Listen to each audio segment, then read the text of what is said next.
Positive knowledge जोपर्यंत नसेल तुम्हाला आणि अचूक नॉलेज नसेल, जगातला किती जरी मोठा आजार तुम्हाला झाला तिला उत्तर आहे. नवीन कायदा निघाला संसदेमध्ये 15 दिवसाखाली इंटरपॅथी रिलेशनशिप. आधी हा कायदा नव्हता, आता सजेस पास झाला. समजा एका पॅथीमध्ये एका आजाराला औषध नसेल तर तो डॉक्टर असा म्हणू शकतो माझ्याकडे औषध नाही आहे. तो असा म्हणणार की माझ्या शास्त्रामध्ये औषधातून दुसरं शास्त्र पडतो. तो डॉक्टर असा म्हणजे औषधच नाही आहे तर पुन्हा आजाराला उत्तर आहे शोधावं लागेल. That is research. Central government, state government 10% स्वतःचे अर्थस आहे जर ते रिसर्चला देत आहे. कारण की आजार बरे झाले पाहिजे. तुम्ही बघत आता सोरायसिस आहे, डायबिटीज आहे, हायपरटेन्शन आहे, हे कुठेतरी बरे झाले पाहिजे, नाहीतर हे पूर्ण जग उद्ध्वस्त करून टाकणारे आजार आहे. आणि आजार जर बरे नाही झाले, हे आजार जर तुम्ही जर त्याला बरं नाही केलं तर पुढच्या पिढीला खराब करते तुमच्या, आणि अशी पिढी खराब होते. हे असे शब्द डॉक्टर साहेबांनी त्या पुस्तकात देऊन ठेवलेले आहे. दुसऱ्या सर्वात महत्वाची गोष्ट आहे त्यांनी सांगितलेली आहे, that is the moral character. C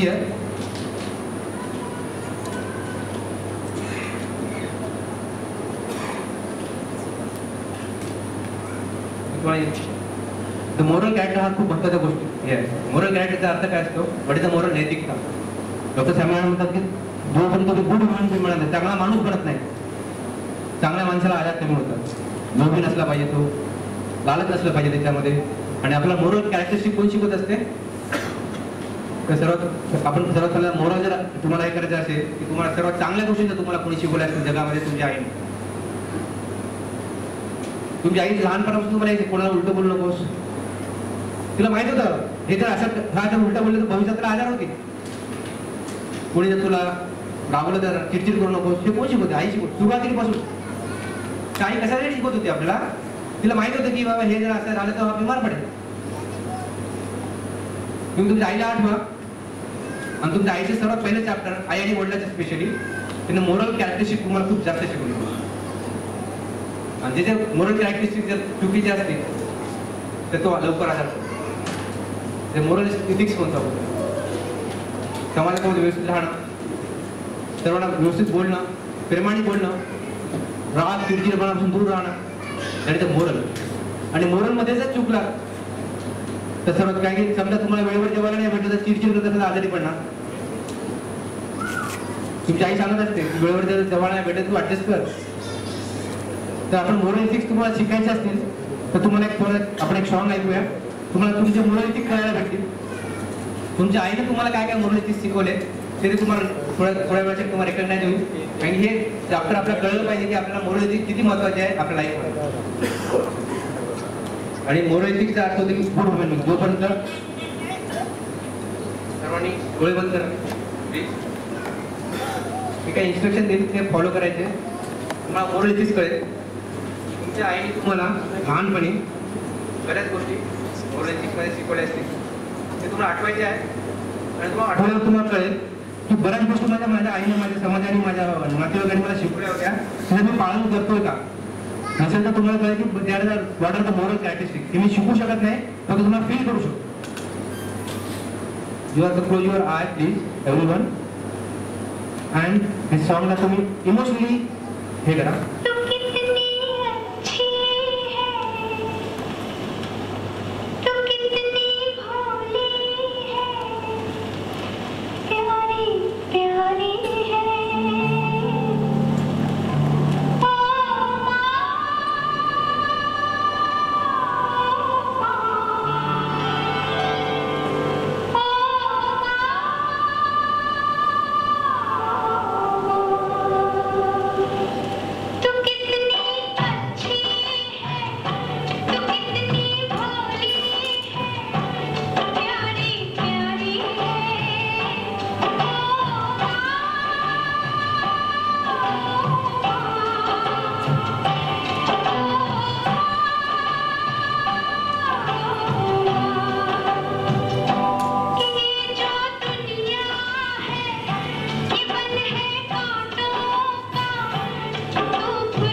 तुम्ही फोन केला असेल what are the moral character.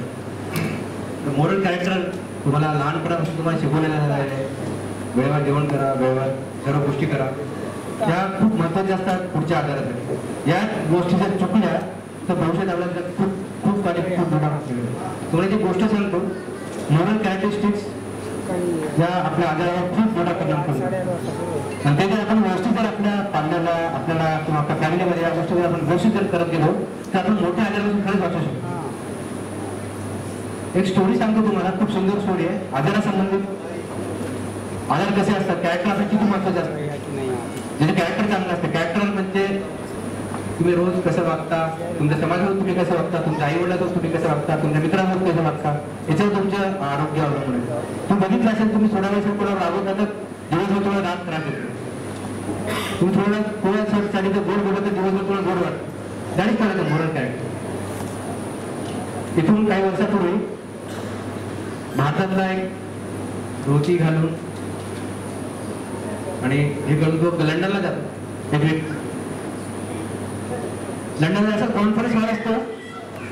त्या कॉन्फरन्स हॉलमध्ये त्याला भाषण करायचं असते. तो भारतातून गेलेला असतो, धोतर घातलेला असतो, त्यांनी पांढरा शर्ट घातलेला असतो, एकदम भारतीय पोशाख. जेव्हा तो भाषण द्यायला जातो, एकदम सुंदर भाषण देतो इंग्लिशमध्ये. त्याचे very good speech in front of the London people. तिथे सर्व लंडन लोक बसले असतात, कोट घालून बसलेले असतात, टाय घालून बसलेले असतात. आणि हा धोतीतला भारतातला गेलेला तिथे जाऊन बोलतोय. भाषण झाल्यावर तो खाली येऊन बसतो, रोजला टाळ्या होतात, you are the very good speech delivered by you. आणि तिथे बाजूला एक माणूस बसला असतो लंडनचा, तो कोट घालून असतो. तो त्या माणसाला म्हणतो, आपल्या इंडियन माणसाला, you are the very excellent speech delivered by you. But एक सांगू शकतो इच्छितो तुम्हाला, तुम्ही कोट घातला असता नाही, तुम्ही थोडं कोट घातला असता किंवा कोट घातला असता किंवा टाय घातला असता किंवा शूज घातले असतात तर तुम्ही नाही का जेंटलमॅन दिसला असता. तो काय म्हणतो, तुमचा स्पीच एवढं चांगला आहे, फक्त तुमचा पोशाख थोडा चुकला. पोशाखमध्ये काय आहे की तुम्ही साधा ड्रेस घातला, तो इम्पॅक्ट कमी पडला, तुम्ही जेंटलमॅन दिसला असता. आणि तो भारतातला जो व्यक्ती होता तो खूप सुंदर उत्तर देतो. इन युअर कंट्री, तुमच्या भारतात, तुमच्या देशामध्ये कोट टाय ज्या गोष्टी आहेत खूप सुंदर आहेत, पण तुमच्या भारतामध्ये, तुमच्या देशामध्ये, in your country tailor make a gentleman. कोण बोलतो जेंटलमॅन? सुंदर टेलर सुंदर कपडे देणार तो सुंदर. But India the character make a gentleman. पण India the character make a gentleman. म्हणजे आपण काय पोशाख घातलाय त्याच्यावर काही अवलंबून नाहीये तुमचं कॅरेक्टर कसं. That is called moral character. In इंडियामध्ये आपलं मोरल कॅरेक्टर खूप जुन्यापासून अभ्यास होतात. आयुर्वेदामध्ये बघा तुम्ही, moral characteristic is a very important for our health. आपण